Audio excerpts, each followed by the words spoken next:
I don't know if you saw this story, Jeremy, but basically Ron DeSantis tried to take away Disney World's rights of self-governance since they're pushing all the child grooming stuff lately. And Disney World came back and was like, not so fast. We only answer to the crown. And this is just almost hilarious if you know what's going on, because they would never ever admit this unless they were forced to in a situation like this. But they basically admitted, like, you don't have jurisdiction over us because we're owned by Britain.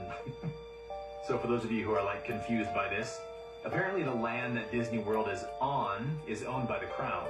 And so since like 1960, Disney World has basically been a tax-free sovereign district, you know, exempt from taxes and anything to do with federal statutes. And they basically claim to just be like an apolitical charity. You know, Disney does a lot of charity work so that they can be tax exempt.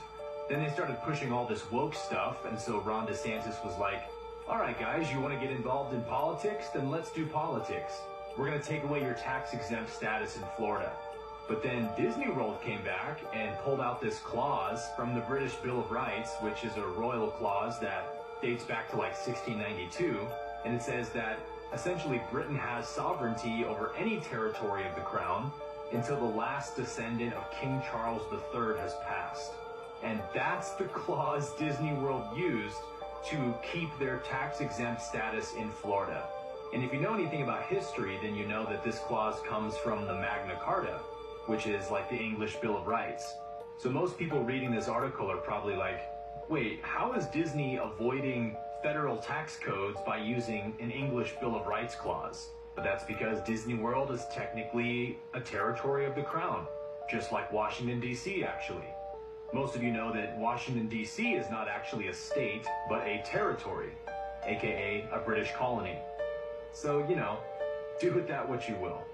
But this is important for us to know that actually what we tried to escape in England, that whole system of sort of the feudal system of law that they were enslaving everyone under, America was an attempt to escape that and create a truly free country.